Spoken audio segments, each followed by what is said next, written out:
What's poppin', guys? My name's Steve, aka Hulk Norris, and today I got a pretty cool forge tutorial for you guys on how to forge Forerunner style towers and aesthetic pieces for any and all of your forge maps. So let's go ahead, get excited, and let's dive right on in. Alright guys, the first thing you're going to want to do is establish some sort of a base when building this tower, and the one thing that I really like about this tower is there is a variety of different bases that you can incorporate with it, but this is just a pretty simple one for you guys. What you're going to want to do is grab a cylinder large, and then you're going to want to duplicate it, and you're going to want to overlap it on the back side of it, so the corner pieces come to a triangle piece in that center there. Let me try to smooth this out real quick. But basically you want to get that little triangle thing and it'll make it as flat as possible. And yes, I'm kind of rushing it. I'm not making it absolutely as smooth as possible, so you can spend a little bit more time and get it as smooth as possible where it all kind of blends together really nicely. But then the second thing you're going to want to do for the bottom part of your tower is grab another cylinder large like this and then kind of center it in whatever you're using as your main base. And that's going to be like the main structure of the actual tower itself. Let me just go in and shut off the magnets real quick. But like I said, you want to center it, and then same thing, you want to grab another cylinder large and flip it upside down, and then connect it to the top part of that cylinder large that you just put down. And then that's your basic, I guess you'd say, structure of your actual tower. It's not that hard, and like I said, there's many different ways you can incorporate the base of your tower and do all kinds of different things to it. But once you do that, you're going to want to grab yourself a large walkway cover. You actually want 2 of these for your sides, and you want to flip it upside down and kind of leave it like about here.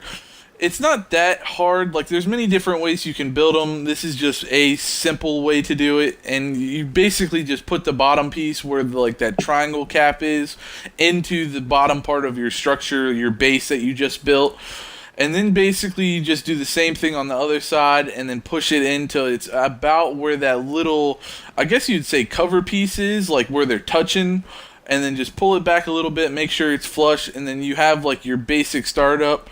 The next thing you want to do is go and grab yourself a bridge large and put that somewhere towards the bottom. You're going to want to do some messing around to find out your distances and where you think it fits best on your map and where you think it fits best together at.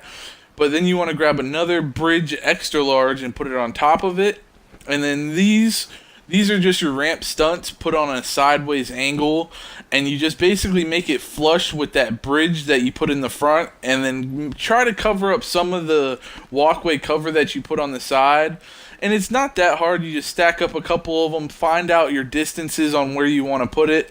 And then when you get up to these gaps, all it really is you're building the tower just straight up, and then you get to a point where you feel comfortable and where you want it to start breaking off, and then you just start deleting them to leave the gaps. And same thing, and for this gap too, it's the exact same thing. It's literally the exact same thing. All it is you go at same height, everything, and just delete out that section. And just because of the way it's staggered, it looks like it's off, but it's literally 100% built like parallel and flat and equal to each other. Like even right here, if you look, it's 100% level. All you're doing is messing with the tower and taking away pieces to give it a little bit something extra. And then the next thing that you have are these gravity lift Forerunners. And I like to use the edit coordinates with these just so you can get them exactly lined up. You definitely want to make sure it's lined up, because if they're off, it's just going to look janky and it's not going to look quite right. But you just put those together, and then that's about it. You got yourself a nice looking Forerunner tower. And like I said, there's lots of different ways you can run it. You can make it look different ways, different styles, just by doing different stuff. And then like I was saying about the bottom base, you can go in here and drop like this, what are they, cylinder larges down, and then put walls, and then you got tunnels and stuff, and you can literally build it a variety of different ways. You can make it almost like the Valhalla bottom of the base where you got that little walk-in cubby hole. You can do a simple thing like this and then put like railings to give some cover and whatnot, but there's just lots of different ways you can run them. Alright guys, and the next part of this tutorial is just a couple Forerunner aesthetic pieces so you can put some more Forerunner stuff along with your Forerunner towers on your maps. This is just something simple that I like to use on some of my maps. You take the corner 45 degree and flip it upside down and then completely wrap it around till you get a circle. And then same thing how it's spaced out by one on the tower, it's literally spaced out by one here. You just drop it down one and then build another ring around. And then do that over and over and over again as many times as you want. And then the bottom base of this, it's pretty simple. All I did was stack two together. But same thing, you grab your Forerunner gravity lifts and put it in the center to give it that look like they're floating.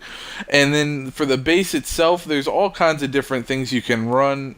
Same thing, you can delete out pieces and then put like a tunnel through and put it like on the top mid of your map. You can just put it in certain sections of your map to give it different feels and more of an aesthetic feel. There's lots of different things you can do with it.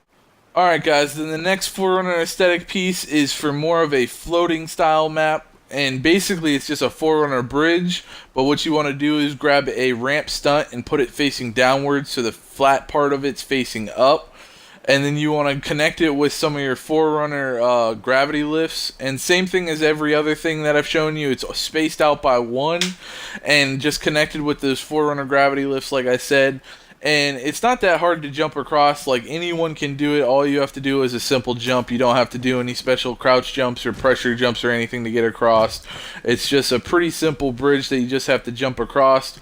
But basically with this, you want to make sure you put a hard kill down here, because like this, if you fall down, you will get stuck in the gravity lift, and you don't want someone to fall down into the gravity lift and just be complaining the whole time that they're stuck in the gravity lift. But that's about it for us today, guys. If you followed all the steps in this tutorial, you will now be able to put any and all of these Forerunner-esque pieces, including the tower, on any and all of your Forge maps. If you enjoyed the tutorial, make sure you Hulk smash that like and subscribe button. I also challenge you to try to come up with your own Forerunner-esque style pieces, and just be very creative and always have fun with your forges. But till next time, keep it real, keep it classy, and make sure you guys are having fun.